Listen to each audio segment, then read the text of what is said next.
It took me 9 months and 96 videos to get to 100 subscribers. Are you serious? Hi, I'm Dr. Polan Kantwe and welcome to another episode of Marula Bites, where we get to discover the trending news that are affecting Africans on a daily basis. So I'm excited because today, or this week at least, we are the 10th of September 2024.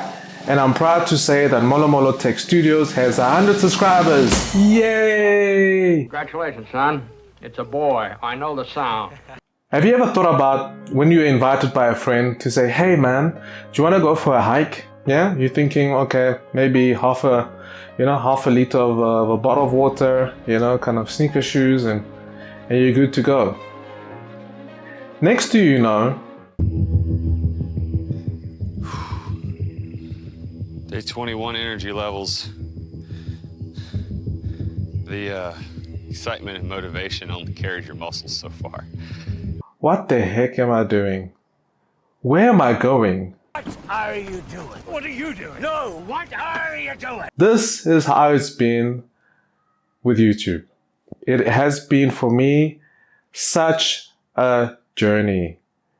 Wow. What is the objective? Shock and awe. What is the objective? I wouldn't say it's the hardest thing I've ever done, but it's really up there, where so many new skills, so many unknowns, so many things you're trying just to get the attention of people towards a message that I thought, hey, somebody cares. Of course, people warn me. Nobody actually does care. Nobody cares what you think. So I thought I should make this video to say, first of all, thank you to all those who have subscribed to Molo Tech Studios.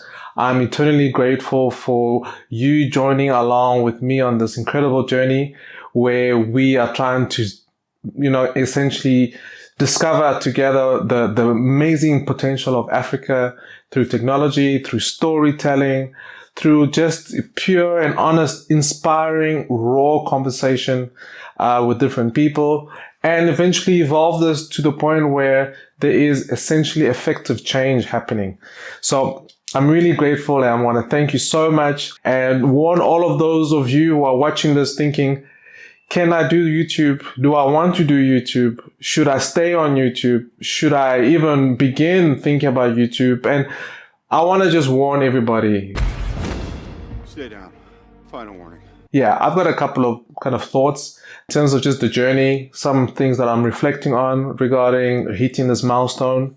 So what has kept me motivated despite the slow growth? Like I said, it's been 9 months.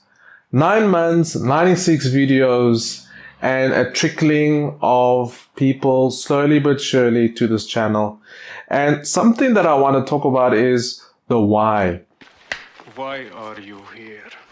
Why am I here?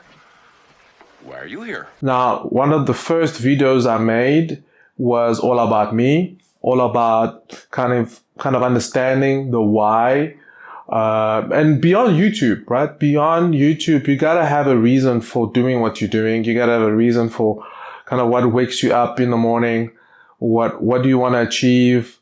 And Molo was a way of reflecting that why, becoming big enough to speak about it. When you find your purpose, when you find your why, irrespective of how you're going to publish it, irrespective of who's watching, who's not watching, potentially nobody's watching this video. If you are watching, please press the like button and subscribe. So thank you so much again for all those who have subscribed and liked and commented along the journeys of the months that Molo has been on. Point number 2 is, how has my content evolved over this period in search of my identity? Some things that have changed is that instead of just doing long form, where a lot of people felt it very difficult to follow a 1 hour and a half conversation. I think my longest podcast was close to 2 hours. Without nobody ever knowing the two people who are talking about, I've of course realized that, people are not the same. We all need to kind of break it down. So one of the things was to introduce shorts as part of the podcast very early on so that people are able to just get a snippet.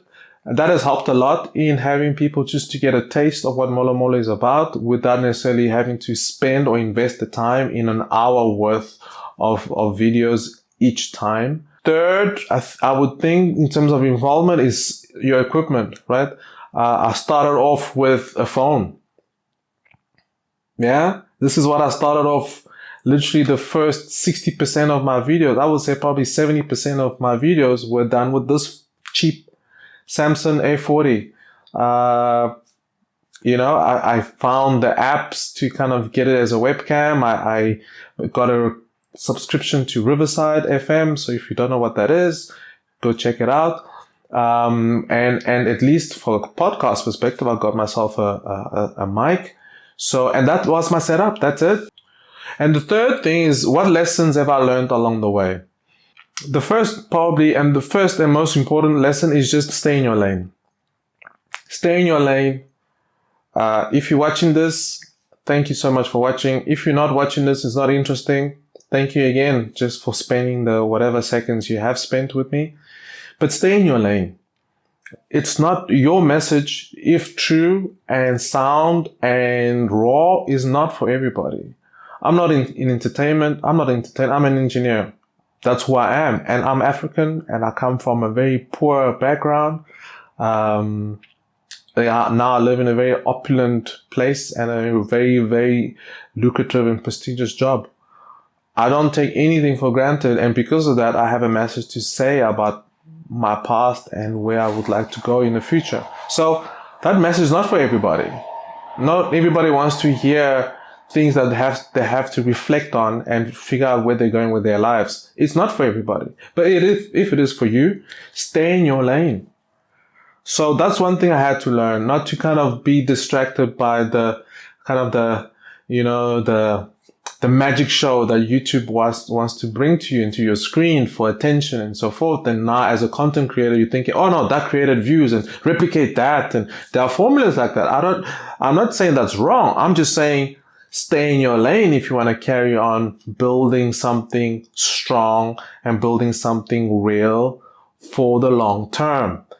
Another important part that I would say is that I don't have to apologize for what I think. We live in a world where we can be censored by what we think, what we say. We live in a world where just because you are a full-time employee, you feel like you need to restrain from saying certain things or behaving a certain way or feeling like this is not the right time.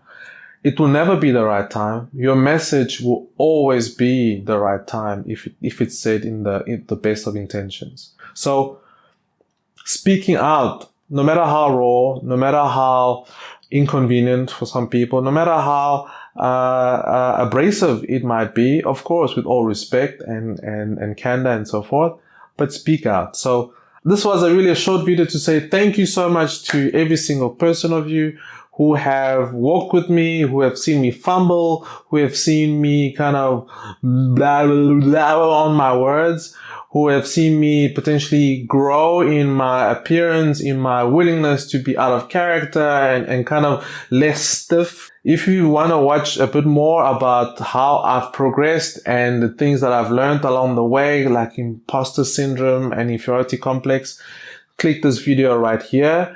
You'll get to learn more about me. And if you just want to kind of understand where Molo Molo has come from and where it's going and some of the financial things that you can start looking into as practicals, click the video right here and you'll be able to be more inspired as you go along.